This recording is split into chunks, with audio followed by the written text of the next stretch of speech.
সবাইকে স্বাগত।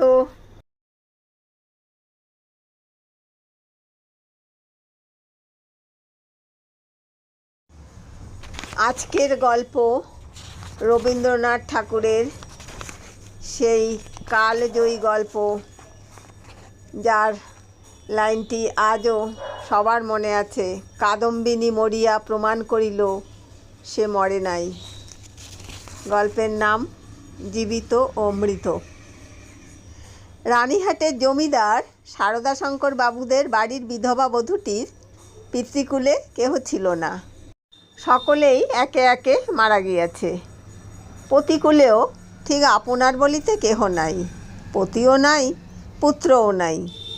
একটি ভাসুরপো, সারদাশঙ্করের ছোট ছেলেটি, সেই তাহার চক্ষের মণি। সে জন্মিবার পর তাহার মাতার বহুকাল ধরিয়া শক্ত পীড়া হইয়াছিল। সেই জন্যই বিধবা কাকী কাদম্বিনী তাহাকে মানুষ করিয়াছে।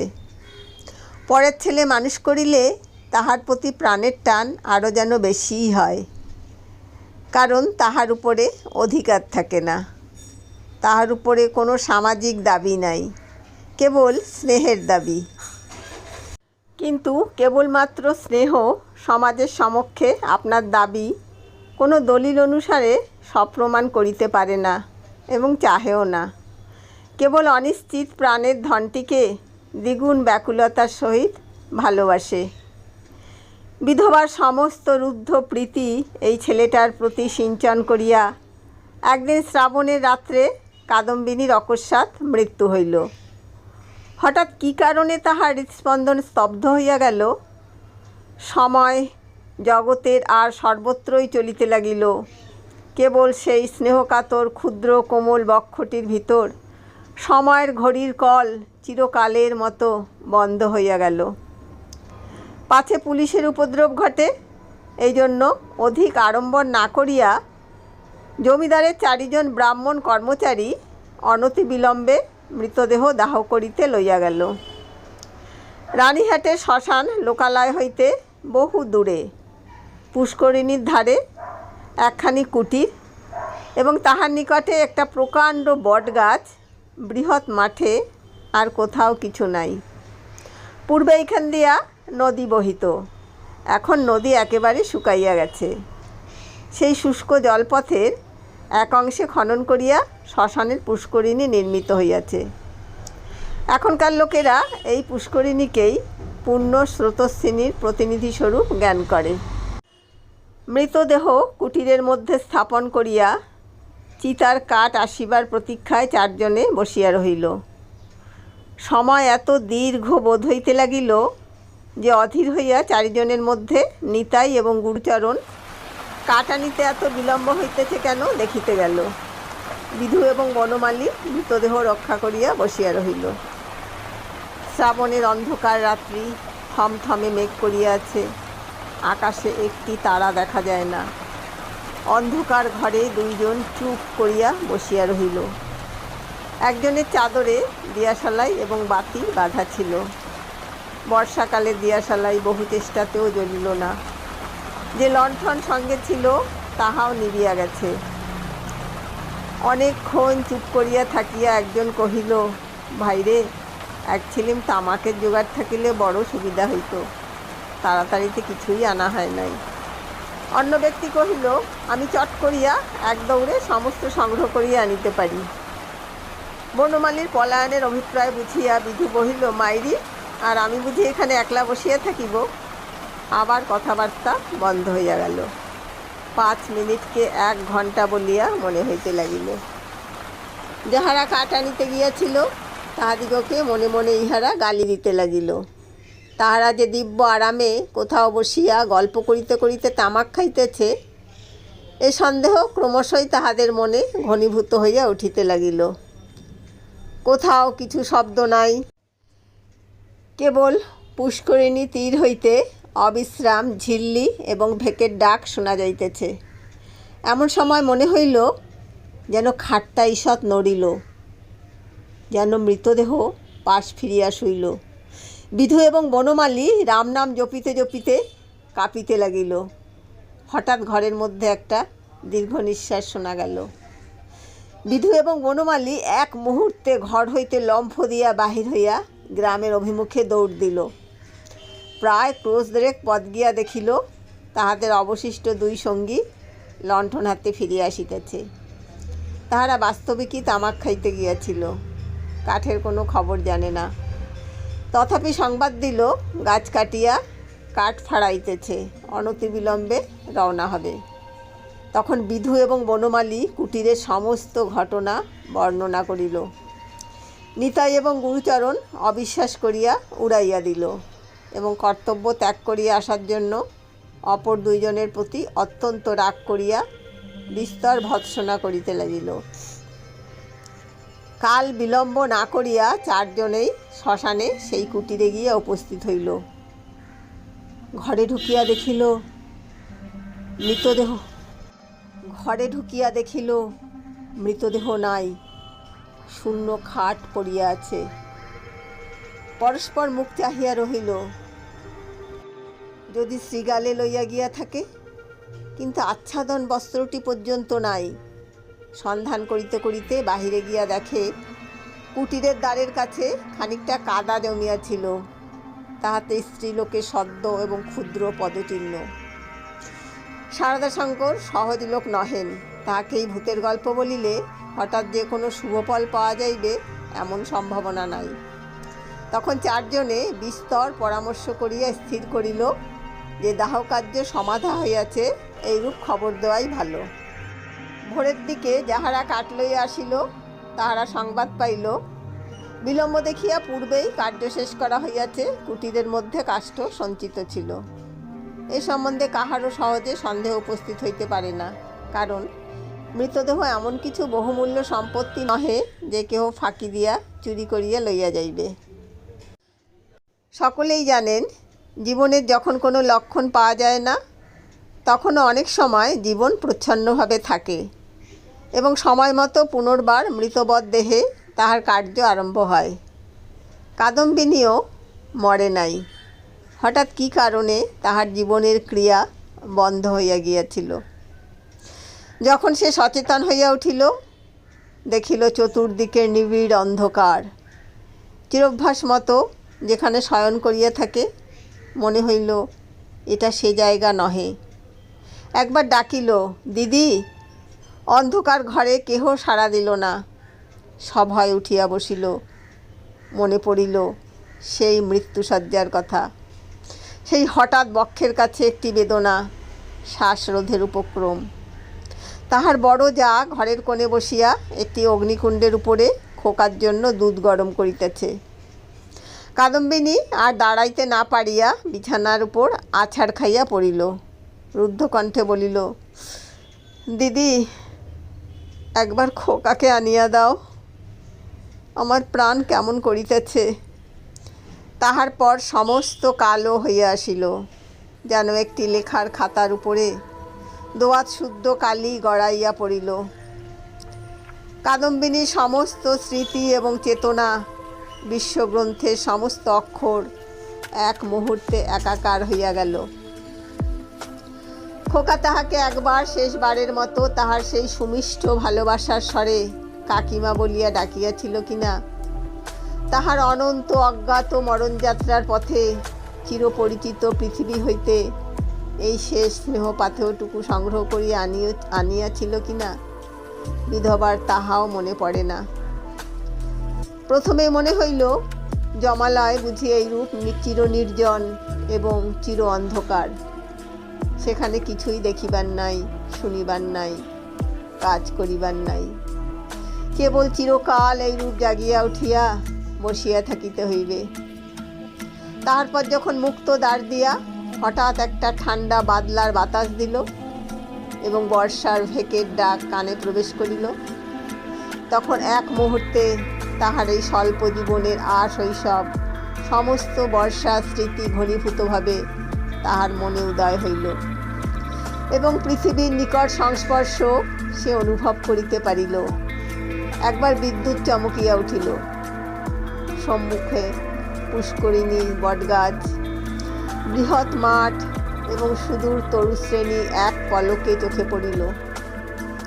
মনে পড়িল মাঝে মাঝে পুণ্যতিথি উপলক্ষে এই পুষ্করিণীতে আসিয়া স্নান করিয়াছে, এবং মনে পড়িল সেই সময় এই শ্মশানে মৃতদেহ দেখিয়া মৃত্যুকে কি ভয়ানক মনে হইত। প্রথমে মনে হইল বাড়ি ফিরিয়া যাইতে হইবে, কিন্তু তখনই ভাবিল আমি তো বাঁচিয়া নাই, আমাকে বাড়িতে লইবে কেন? সেখানে যে অমঙ্গল হইবে। জীবরাজ্য হইতে আমি যে নির্বাসিত হইয়া আসিয়াছি, আমি যে আমার প্রেতাত্মা। তাই যদি না হইবে, তবে সেই অর্ধরাত্রে শারদা শঙ্করের সুরক্ষিত অন্তঃপুর হইতে এই দুর্গম শ্মশানে আসিল কেমন করিয়া? এখনো যদি তার অন্ত্যেষ্টিক্রিয়া শেষ না হইয়া থাকে, তবে দাহ করিবার লোকজন গেল কোথায়? শারদা শঙ্করের আলোকিত গৃহে তাহার মৃত্যুর শেষ মুহূর্ত মনে পড়িল। তাহার পরে এই বহু দূরবর্তী জনশূন্য অন্ধকার শ্মশানের মধ্যে আপনাকে একাকিনী দেখিয়া সে জানিল, আমি এই পৃথিবীর জনসমাজের আর কেহ নহি। আমি অতি ভীষণ অকল্যাণকারিণী, আমি আমার প্রেতাত্মা। এই কথা মনে উদয় হইবা মাত্রই তাহার মনে হইল তাহার চতুর্দিক হইতে বিশ্ব নিয়মের সমস্ত বন্ধন যেন ছিন্ন হইয়া গিয়াছে, যেন তাহার অদ্ভুত শক্তি, অসীম স্বাধীনতা, যেখানে ইচ্ছা যাইতে পারে, যাহা ইচ্ছা করিতে পারে। এই অভূতপূর্ব নূতন ভাবের আবির্ভাবে সে উন্মত্তের মতো হইয়া একটা দমকা বাতাসের মতো ঘর হইতে বাহির হইয়া অন্ধকার শ্মশানের উপর দিয়া চলিল। মনে লজ্জা, ভয়, ভাবনার লেশ মাত্র রহিল না। চলিতে চলিতে চরণ শ্রান্ত, দেহ দুর্বল হইয়া আসিতে লাগিল। মাঠের পর মাঠ আর শেষ হয় না। মাঝে মাঝে ধান্যক্ষেত্র, কোথাও বা এক হাঁটু জল দাঁড়াইয়া আছে। যখন ভোরের আলো অল্প অল্প দেখা দিয়াছে, তখন অদূরে লোকালয়ের বাঁশঝাড় হইতে দুটো একটা পাখির ডাক শোনা গেল। তখন তাহার কেমন ভয় করিতে লাগিল। পৃথিবীর সহিত, জীবিত মানুষের সহিত এখন তাহার কিরূপ নতুন সম্পর্ক দাঁড়াইয়াছে সে কিছু জানে না। যতক্ষণ মাঠে ছিল, শ্মশানে ছিল, শ্রাবণ রজনীর অন্ধকারের মধ্যে ছিল, ততক্ষণ সে যেন নির্ভয় ছিল, যেন আপন রাজ্যে ছিল। দিনের আলোকে লোকালয় তাহার পক্ষে অতি ভয়ঙ্কর স্থান বলিয়া বোধ হইল। মানুষ ভূতকে ভয় করে, ভূতও মানুষকে ভয় করে। মৃত্যু নদীর দুই পারে দুইজনের বাস। কাপড়ে কাদা মাখিয়া অদ্ভুত ভাবের বসে ও রাত্রি জাগরণে পাগলের মতো হইয়া কাদম্বিনীর যেরূপ চেহারা হইয়াছিল, তাহাতে মানুষ তাহাকে দেখিয়া ভয় পাইতে পারিত, এবং ছেলেরা বোধ হয় দূরে পালাইয়া গিয়া তাহাকে ঢেলা মারিত। সৌভাগ্যক্রমে একটি পথিক ভদ্রলোক তাহাকে সর্বপ্রথমে এই অবস্থায় দেখিতে পায়। সে আসিয়া কহিল, মা, তোমাকে ভদ্র কুলবধূ বলিয়া বোধ হইতেছে। তুমি এই অবস্থায় একলা পথে কোথায় চলিয়াছ? কাদম্বিনী প্রথমে কোনো উত্তর না দিয়া তাকাইয়া রহিল। হঠাৎ কিছুই ভাবিয়া পাইল না। সে যে সংসারের মধ্যে আছে, তাহাকে যে ভদ্র কুলবধূর মতো দেখাইতেছে, গ্রামের পথে পথিক তাহাকে যে প্রশ্ন জিজ্ঞাসা করিতেছে, এ সমস্তই তাহার কাছে অভাবনীয় বলিয়া বোধ হইল। পথিক তাহাকে পুনশ্চ কহিল, চলো মা, আমি তোমাকে ঘরে পৌঁছাইয়া দিই। তোমার বাড়ি কোথায় আমাকে বলো। কাদম্বিনী চিন্তা করিতে লাগিল। শ্বশুর বাড়ি ফিরিবার কথা, মনে স্থান দেওয়া যায় না, বাপের বাড়ি তো নাই। তখন ছেলেবেলার সইকে মনে পড়িল। সই যোগমার সহিত যদিও ছেলেবেলা হইতেই বিচ্ছেদ, তথাপি মাঝে মাঝে চিঠিপত্র চলে। এক এক সময় রীতিমতো ভালোবাসার লড়াই চলিতে থাকে। কাদম্বিনী জানাইতে চাহে ভালোবাসা তাহার দিকেই প্রবল। যোগমায়া জানাইতে চাহে কাদম্বিনী তাহার ভালোবাসার যথোপযুক্ত প্রতিদান দেয় না। কোনো সুযোগে একবার উভয় মিলন হইতে পারিলে যে এক দণ্ড কেহ কাহাকে চোখের আড়াল করিতে পারিবে না, এ বিষয়ে কোনো পক্ষেরই কোনো সন্দেহ ছিল না। কাদম্বিনী ভদ্রলোকটিকে কহিল, নিশিন্দাপুরে শ্রীপতি চরণবাবুর বাড়ি যাইব। পথিক কলিকাতায় যাইতেছিলেন। নিশিন্দাপুর যদিও নিকটবর্তী নহে, তথাপি তাহার গম্য পথেই পড়ে। তিনি স্বয়ং বন্দোবস্ত করিয়া কাদম্বিনীকে শ্রীপতি চরণবাবুর বাড়ি পৌঁছাইয়া দিলেন। দুই সইয়ে মিলন হইল।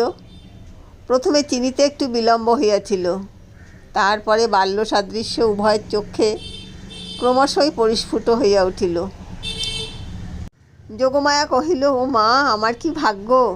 তোমার যে দর্শন পাইব এমন তো আমার মধ্যে ছিল না। কিন্তু ভাই, তুমি কি করিয়া আসিলে?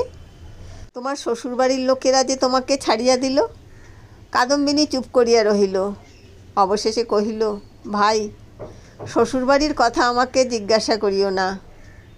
আমাকে দাসীর মতো বাড়ির এক প্রান্তে স্থান দিও, আমি তোমাদের কাজ করিয়া দিব। যোগমায়া কহিল, ও মা, সে কি কথা! দাসীর মতো থাকিবে কেন? তুমি আমার সই, তুমি আমার ইত্যাদি। এমন সময় শ্রীপতি ঘরে প্রবেশ করিল। কাদম্বিনী খানিকক্ষণ তাহার মুখের দিকে তাকাইয়া ধীরে ধীরে ঘর হইতে বাহির হইয়া গেল। মাথায় কাপড় দেওয়া বা কোনরূপ সংকোচ বা সম্ভ্রমের লক্ষণ দেখা গেল না। পাছে তাহার সইয়ের বিরুদ্ধে শ্রীপতি কিছু মনে করে, এজন্য ব্যস্ত হইয়া যোগমায়া নানান রূপে তাহাকে বুঝাইতে আরম্ভ করিল। কিন্তু এতই অল্প বুঝাইতে হইল এবং শ্রীপতি এত সহজে যোগমায়ার সমস্ত প্রস্তাবে অনুমোদন করিল যে যোগমায়া মনে মনে বিশেষ সন্তুষ্ট হইল না। কাদম্বিনী সইয়ের বাড়িতে আসিল, কিন্তু সইয়ের সঙ্গে মিশিতে পারিল না। মাঝে মৃত্যুর ব্যবধান, আত্মসম্বন্ধে সর্বদা একটা সন্দেহ এবং চেতনা থাকিলে পরের সঙ্গে মেলা যায় না। কাদম্বিনী যোগমায়ার মুখের দিকে চায় এবং কি যেন ভাবে, মনে করে স্বামী এবং ঘরকন্যা লইয়া ও যেন বহু দূরে আর এক জগতে আছে। স্নেহ মমতা এবং সমস্ত কর্তব্য লইয়া ও যেন পৃথিবীর লোক, আর আমি যেন শূন্য ছায়া। ও যেন অস্তিত্বের দেশে, আর আমি যেন অনন্তের মধ্যে। যোগমায়ারও কেমন লাগিল, কিছুই বুঝিতে পারিল না। স্ত্রীলোক রহস্য সহ্য করিতে পারে না, কারণ অনিশ্চিতকে লইয়া কবিত্ব করা যায়, বীরত্ব করা যায়, পাণ্ডিত্য করা যায়, কিন্তু ঘরকন্যা করা যায় না। এই জন্য স্ত্রীলোক যেটা বুঝিতে পারে না, হয় সেটার অস্তিত্ব বিলোপ করিয়া তাহার সহিত কোনো সম্পর্ক রাখে না, নয় তাহাকে স্বহস্তে নূতন মূর্তি দিয়া নিজের ব্যবহারযোগ্য একটি সামগ্রী গড়িয়া তোলে। যদি দুইয়ের কোনোটাই না পারে, তবে তাহার উপর ভারী রাগ করিতে থাকে। কাদম্বিনী যতই দুর্বোধ্য হইয়া উঠিল, যোগমায়া তাহার উপর ততই রাগ করিতে লাগিল। ভাবিল, এ কি উপদ্রব স্কন্ধের উপর চাপিল। আবার আরেক বিপদ, কাদম্বিনীর আপনাকে আপনি ভয় করে। সে নিজের কাছ হইতে নিজে কিছুতেই পলাইতে পারে না। যাহাদের ভূতের ভয় আছে, তাহারা আপনার পশ্চাৎ দিককে ভয় করে। যেখানে দৃষ্টি রাখিতে পারে না, সেইখানেই ভয়। কিন্তু কাদম্বিনীর আপনার মধ্যেই সর্বাপেক্ষা বেশি ভয়, বাহিরে তাহার ভয় নাই। কিন্তু কাদম্বিনীর আপনার মধ্যেই সর্বাপেক্ষা বেশি ভয়, বাহিরে তার ভয় নাই। এই জন্য বিজন দ্বিপ্রহরে সে একা ঘরে এক একদিন চিৎকার করিয়া উঠিত এবং সন্ধ্যাবেলায় দীপালোকে আপনার ছায়া দেখিলে তাহার গা ছমছম করিতে থাকিত। তাহার এই ভয় দেখিয়া বাড়ি শুদ্ধ লোকের মনে কেমন যেন একটা ভয় জন্মিয়া গেল। চাকর দাসীরা এবং যোগমায়াও যখন তখন যেখানে সেখানে ভূত দেখিতে আরম্ভ করিল। একদিন এমন হইল, কাদম্বিনী অর্ধরাত্রে আপন শয়নগৃহ হইতে কাঁদিয়া বাহির হইয়া একেবারে যোগমায়ার গৃহদ্বারে আসিয়া কহিল, দিদি, দিদি, তোমার দুটি পায়ে পড়ি গো, আমায় একলা ফেলিয়া রাখিও না। যোগমায়ার যেমন ভয়ও পাইল, তেমনি রাগও হইল। ইচ্ছা করিল তদ্দণ্ডেই কাদম্বিনীকে দূর করিয়া দেয়। দয়াপরবশ শ্রীপতি অনেক চেষ্টায় তাহাকে ঠান্ডা করিয়া পার্শ্ববর্তী গৃহে স্থান দিল। পরদিন অসময় অন্তঃপুরে শ্রীপতির তলব হইল। যোগমায়া তাহাকে অকস্মাৎ ভৎসনা করিতে আরম্ভ করিল। হ্যাঁ গা, তুমি কেমন ধারা লোক! একজন মেয়ে মানুষ আপন শ্বশুর ঘর ছাড়িয়া তোমার ঘরে আসিয়া অধিষ্ঠান হইল, মাসখানেক হইয়া গেল, তবু যাইবার নাম করে না। আর তোমার মুখে যে একটি আপত্তি মাত্র শুনি না। তোমার মনের ভাবটা কি বুঝাইয়া বলো দেখি। তোমরা পুরুষ মানুষ এমনি জাতি বটে, বাস্তবে কি সাধারণ স্ত্রী জাতির পরে পুরুষ মানুষের একটা নির্বিচার পক্ষপাত আছে, এবং সেজন্য স্ত্রীলোকেরাই তাহাদিগকে অধিক অপরাধী করে।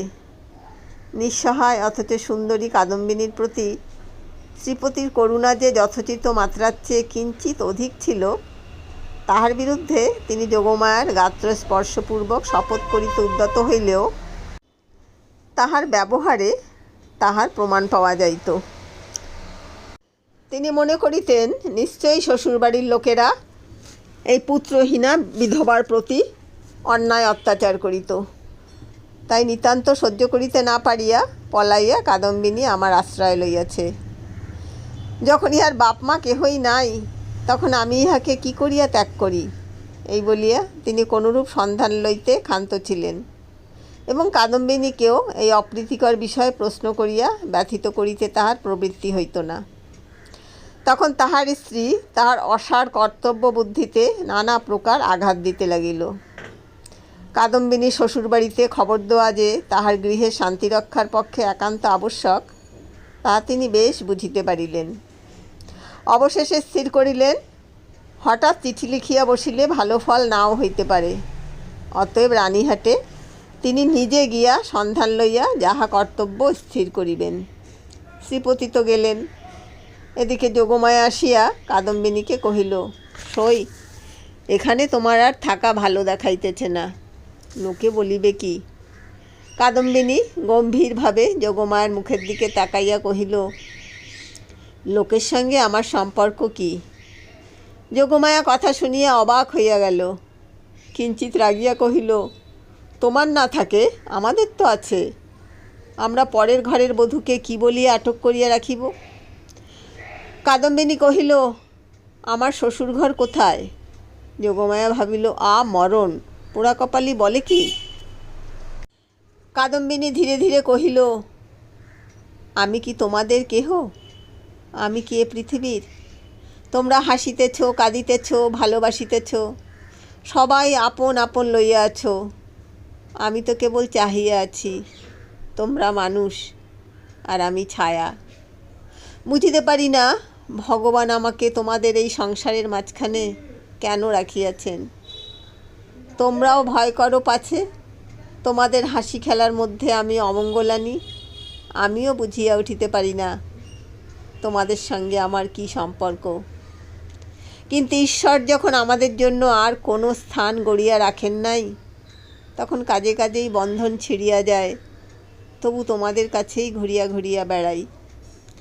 এমনিভাবে চাহিয়া কথাগুলো বলিয়া গেল যে যোগমায়া কেমন একরকম করিয়া মোটের উপর একটা কি বুঝিতে পারিল, কিন্তু আসল কথাটা বুঝিল না, জবাবও দিতে পারিল না, দ্বিতীয়বার প্রশ্ন করিতেও পারিল না। অত্যন্ত ভারগ্রস্ত গম্ভীরভাবে চলিয়া গেল। রাত্রি প্রায় যখন 10টা, তখন শ্রীপতি রানীহাট হইতে ফিরিয়া আসিলেন। মুষলধারে বৃষ্টিতে পৃথিবী ভাসিয়া যাইতেছে। ক্রমাগতই তাহার ঝরঝর শব্দে মনে হইতেছে বৃষ্টির শেষ নাই, আজ রাত্রিরও শেষ নাই। যোগমায়া জিজ্ঞাসা করিলেন, কি হইল? শ্রীপতি কহিলেন, সে অনেক কথা, পরে হইবে বলিয়া কাপড় ছাড়িয়া আহার করিলেন এবং তামাক খাইয়া শুইতে গেলেন। ভাবটা অত্যন্ত চিন্তিত। যোগমায়া অনেকক্ষণ কৌতূহল দমন করিয়াছিলেন। শয্যায় প্রবেশ করিয়াই জিজ্ঞাসা করিলেন, কি শুনিলে বলো? শ্রীপতি কহিলেন, নিশ্চয়ই তুমি একটা ভুল করিয়াছ। শুনিবা মাত্র যোগমায়া মনে মনে ঈষৎ রাগ করিলেন। ভুল মেয়েরা কখনোই করে না, যদি বা করে কোনো সুবুদ্ধি পুরুষের সেটা উল্লেখ করা কর্তব্য হয় না। নিজের ঘাড় পাতিয়া লওয়াই সুযুক্তি। যোগমায়া কিঞ্চিৎ উষ্ণভাবে কহিলেন, কীরকম শুনি? শ্রীপতি কহিলেন, যে স্ত্রীলোকটিকে তোমার ঘরে স্থান দিয়াছ সে তোমার সই কাদম্বিনী নহে। এমনতর কথা শুনিলে সহজেই রাগ হইতে পারে, বিশেষত নিজের স্বামীর মুখে শুনিলে তো কথাই নাই। যোগমায়া কহিলেন, আমার সইকে আমি চিনি না, তোমার কাছ হইতে চিনিয়া লইতে হইবে। কি কথা শ্রী! শ্রীপতি বুঝিলেন এ স্থলে কথা শ্রী লইয়া কোনরূপ তর্ক হইতেছে না, প্রমাণ দেখিতে হইবে। যোগমায়ার সই কাদম্বিনী যে মারা গিয়াছে তাহাতে কোনো সন্দেহ নাই। যোগমায়া কহিলেন, ওই শোনো, তুমি নিশ্চয়ই একটা গোল পাকাইয়া আসিয়াছ। কোথায় যাইতে কোথায় গিয়াছ, কি শুনিতে কি শুনিয়াছ তাহার ঠিক নাই। তোমাকে নিজে যাইতে কে বলিল? একখানা চিঠি দিলেই সমস্ত পরিষ্কার হইত। নিজের কর্মপটুতার প্রতি স্ত্রীর এইরূপ বিশ্বাসের অভাবে শ্রীপতি অত্যন্ত ক্ষুণ্ণ হইয়া বিস্তারিতভাবে সমস্ত প্রমাণ প্রয়োগ করিতে লাগিলেন, কিন্তু কোনো ফল হইল না। উভয় পক্ষে হাঁ না করিতে করিতে রাত্রি দ্বিপ্রহর হইয়া গেল। যদিও কাদম্বিনীকে এই দণ্ডেই গৃহ হইতে বহিষ্কৃত করিতে দেওয়া সম্বন্ধে স্বামী স্ত্রী কাহারও মতভেদ ছিল না, কারণ শ্রীপতির বিশ্বাস তাহার অতিথি ছদ্ম পরিচয় তাহার স্ত্রীকে এতদিন প্রতারণা করিয়াছে, এবং যোগমায়ের বিশ্বাস সে কুলত্যাগিনী। তথাপি উপস্থিত তর্কটা সম্বন্ধে উভয়ের কেহই হার মানিতে চাহেন না। উভয়ের কণ্ঠস্বর ক্রমেই উচ্চ হইয়া উঠিতে লাগিল। ভুলিয়া গেলেন পাশের ঘরেই কাদম্বিনী শুইয়া আছে। একজন বলেন, ভালো বিপদেই পড়া গেল, আমি নিজের কানে শুনিয়া আসিলাম। আরেকজন দৃঢ় স্বরে বলেন, সে কথা বলিলে মানিব কেন, আমি নিজের চক্ষে দেখিতেছি। অবশেষে যোগমায়া জিজ্ঞাসা করিলেন, আচ্ছা, কাদম্বিনী কবে মরিল বলো দেখি। ভাবিলেন কাদম্বিনীর কোনো একটা চিঠির তারিখের সহিত অনৈক্য বাহির করিয়া শ্রীপতির ভ্রম সব প্রমাণ করিয়া দিবেন। শ্রীপতি যে তারিখের কথা বলিলেন, উভয়ের হিসাব কষিয়া দেখিলেন যেদিন সন্ধ্যাবেলায় কাদম্বিনী তাহাদের বাড়িতে আসে সে তারিখ ঠিক তাহার পূর্বের দিনেই পড়ে। শুনিবা মাত্র যোগমায়ের বুকটা হঠাৎ কাঁপিয়া উঠিল। শ্রীপতিরও কেমন একরকম বোধ হইতে লাগিল। এমন সময় তাহাদের ঘরের দ্বার খুলিয়া গেল। একটা বাদলার বাতাস আসিয়া প্রদীপটা ফস করিয়া নিবিয়া গেল। বাহিরের অন্ধকার প্রবেশ করিয়া এক মুহূর্তে সমস্ত ঘরটা আগা গোড়া ভরিয়া গেল। কাদম্বিনী একেবারে ঘরের ভিতর আসিয়া দাঁড়াইল। তখন রাত্রি 2:30 প্রহর হইয়া গিয়াছে। বাহিরে অবিশ্রাম বৃষ্টি পড়িতেছে। কাদম্বিনী কহিল, সই, আমি তোমার সেই কাদম্বিনী, কিন্তু এখন আমি আর বাঁচিয়া নাই, আমি মরিয়া আছি। যোগমায়া ভয় চিৎকার করিয়া উঠিলেন। শ্রীপতির বাক্যস্ফূর্তি হইল না। কিন্তু আমি মরিয়াছি ছাড়া তোমাদের কাছে আর কি অপরাধ করিয়াছি? আমার যদি ইহলোকেও স্থান নাই, পরলোকেও স্থান নাই, ওগো আমি তবে কোথায় যাইব? তীব্র কণ্ঠে চিৎকার করিয়া যেন এই গভীর বর্ষা নিশীতে সুপ্ত বিধাতাকে জাগ্রত করিয়া জিজ্ঞাসা করিল, ওগো আমি তবে কোথায় যাইব? এই বলিয়া মূর্ছিত দম্পতিকে অন্ধকার ঘরে ফেলিয়া বিশ্বজগতে কাদম্বিনী আপনার স্থান খুঁজিতে গেল। কাদম্বিনী যে কেমন করিয়া রানীহাটে ফিরিয়া গেল তাহা বলা কঠিন, কিন্তু প্রথমে কাহাকেও দেখা দিল না। সমস্ত দিন অনাহারে একটা ভাঙা পোড়ো মন্দিরে যাপন করিল। বর্ষার অকাল সন্ধ্যা যখন অত্যন্ত ঘন হইয়া আসিল এবং আসন্ন দুর্যোগের আশঙ্কায় গ্রামের লোকেরা ব্যস্ত হইয়া আপন আপন গৃহ আশ্রয় করিল, তখন কাদম্বিনী পথে বাহির হইল। শ্বশুরবাড়ির দ্বারে গিয়ে একবার তাহার হৃৎকম্প উপস্থিত হইয়াছিল, কিন্তু মস্ত ঘোমটা টানিয়া যখন ভিতরে প্রবেশ করিল, দাসী ভ্রমে দাঁড়িরা কোনরূপ বাধা দিল না। এমন সময় বৃষ্টি খুব চাপিয়া আসিল, বাতাসও বেগে বহিতে লাগিল। তখন বাড়ির গৃহিণী সারদা শঙ্করের স্ত্রী তাহার বিধবা ননদের সহিত তাস খেলিতেছিলেন। ঝি ছিল রান্নাঘরে এবং পীড়িত খোকা জ্বরের উপশমে শয়নগৃহে বিছানায় ঘুমাইতেছিল। কাদম্বিনী সকলের চক্ষু এড়াইয়া সেই ঘরে গিয়া প্রবেশ করিল। সে যে কী ভাবিয়া শ্বশুরবাড়ি আসিয়াছিল জানি না, সে নিজেও জানে না। কেবল এইটুকু জানে যে একবার খোকাকে চক্ষে দেখিয়া যাইবার ইচ্ছা। তাহার পর কোথায় যাইবে, কি হইবে, সে কথা সে ভাবেও নাই। দীপালোকে দেখিল রুগ্ন শীর্ণ খোকা হাত মুঠা করিয়া ঘুমাইয়া আছে। দেখিয়া উত্তপ্ত হৃদয় যেন তৃষাতুর হইয়া উঠিল। তাহার সমস্ত বালাই লইয়া তাহাকে একবার বুকে চাপিয়া না ধরিলে কি বাঁচা যায়। আর তাহার পর মনে পড়িল, আমি নাই, ইহাকে দেখিবার কে আছে। ইহার মা সঙ্গ ভালোবাসে, গল্প ভালোবাসে, খেলা ভালোবাসে। এতদিন আমার হাতে ভার দিয়াই সে নিশ্চিত ছিল, কখনো তাহার ছেলে মানুষ করিবার কোনো দায় পোহাইতে হয় নাই। আজ ইহাকে কে তেমন করিয়া যত্ন করিবে। এমন সময় খোকা হঠাৎ পাশ ফিরিয়া অর্ধনিদ্রিত অবস্থায় বলিয়া উঠিল, কাকিমা জল দে। আহ, মরিয়া যাই সোনা আমার, তোর কাকিমাকে এখনও ভুলিস নাই।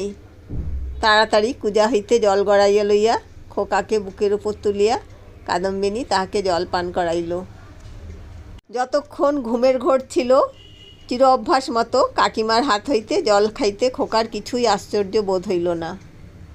অবশেষে যতক্ষণ ঘুমের ঘোর ছিল, চির অভ্যাস মতো কাকিমার হাত হইতে জল খাইতে খোকার কিছুই আশ্চর্য বোধ হইল না। অবশেষে কাদম্বিনী যখন বহুকালের আকাঙ্ক্ষা মিটাইয়া তাহার মুখচুম্বন করিয়া তাহাকে আবার শুইয়া দিল, তখন তাহার ঘুম ভাঙিয়া গেল এবং কাকিমাকে জড়াইয়া ধরিয়া জিজ্ঞাসা করিল, কাকিমা তুই মরে গিয়েছিলি? কাকিমা কহিল, হ্যাঁ খোকা। আবার তুই খোকার কাছে ফিরে এসেছিস, আর তুই মরে যাবি নে? ইহার উত্তর দিবার পূর্বেই একটা গোল বাঁধিল। ঝি এক বাটি সাগু হাতে করিয়া ঘরে প্রবেশ করিয়াছিল। হঠাৎ বাটি ফেলিয়া মা গো বলিয়া আছাড় খাইয়া পড়িয়া গেল। চিৎকার শুনিয়া তাস ফেলিয়া গিন্নি ছুটিয়া আসিলেন। ঘরে ঢুকিতেই তিনি একেবারে কাঠের মতো হইয়া গেলেন, পলাইতেও পারিলেন না, মুখ দিয়ে একটি কথাও সরিল না। এই সকল ব্যাপার দেখিয়া খোকারও মনে ভয়ের সঞ্চার হইয়া উঠিল। সে কাঁদিয়া বলিয়া উঠিল, কাকিমা তুই যা। কাদম্বিনী অনেক দিন পরে আজ অনুভব করিয়াছে যে সে মরে নাই। সেই পুরাতন ঘরদ্বার, সেই সমস্ত, সেই খোকা, সেই স্নেহ তাহার পক্ষে সমান জীবন্তভাবেই আছে। মধ্যে কোনো বিচ্ছেদ, কোনো ব্যবধান জন্মায় নাই। সইয়ের বাড়ি গিয়ে অনুভব করিয়াছিল বাল্যকালে সে সই মরিয়া গিয়াছে। খোকার ঘরে আসিয়া বুঝিতে পারিল খোকার কাকিমা তো এক তিলও মরে নাই। ব্যাকুলভাবে কহিল, দিদি তোমরা আমাকে দেখিয়া কেন ভয় পাইতেছ? এই দেখো আমি তোমাদের সেই তেমনি আছি। গিন্নি আর দাঁড়াইয়া থাকিতে পারিলেন না, মূর্ছিত হইয়া পড়িয়া গেলেন। ভগ্নীর কাছে সংবাদ পাইয়া শারদাশঙ্করবাবু স্বয়ং অন্তঃপুরে আসিয়া উপস্থিত হইলেন। তিনি জোর হস্তে কাদম্বিনীকে কহিলেন, ছোট বৌমা, এই কি তোমার উচিত হয়? সতীশ আমার বংশের একমাত্র ছেলে, উহার প্রতি তুমি কেন দৃষ্টি দিতেছ? আমরা কি তোমার পর? তুমি যাওয়ার পর হইতে ও প্রতিদিন শুকাইয়া যাইতেছে। উহার ব্যামো আর ছাড়ে না, দিন রাত কেবল কাকিমা কাকিমা করে। যখন সংসার হইতে বিদায় লইয়াছ, তখন এ মায়াবন্ধন ছিঁড়িয়া যাও, আমরা তোমার যথোচিত সৎকার করিব। তখন কাদম্বিনী আর সহিতে পারিল না, তীব্র কণ্ঠে বলিয়া উঠিল, ওগো আমি মরি নাই গো, মরি নাই। আমি কেমন করিয়া তোমাদের বুঝাইব? আমি মরি নাই, এই দেখো আমি বাঁচিয়া আছি। বলিয়া কাঁসার বাটিটা ভূমি হইতে তুলিয়া কপালে আঘাত করিতে লাগিল। কপাল ফাটিয়া রক্ত বাহির হইতে লাগিল। তখন বলিল, এই দেখো আমি বাঁচিয়া আছি। শারদাশঙ্কর মূর্তির মতো দাঁড়াইয়া রহিলেন। খোকা ভয় বাবাকে ডাকিতে লাগিল। দুই মূর্ছিতা রমণী মাটিতে পড়িয়া রহিল। তখন কাদম্বিনী, ওগো আমি মরি নাই গো, মরি নাই গো, মরি নাই বলিয়া চিৎকার করিয়া ঘর হইতে বাহির হইয়া সিঁড়ি বাহিয়া নামিয়া অন্তঃপুরের পুষ্করিণীর জলের মধ্যে গিয়া পড়িল। শারদাশঙ্কর উপরের ঘর হইতে শুনিতে পাইলেন একটা ঝপাস করিয়া শব্দ হইল। সমস্ত রাত্রি বৃষ্টি পড়িতে লাগিল।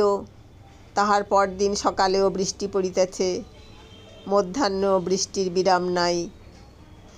কাদম্বিনী মরিয়া প্রমাণ করিল সে মরে নাই।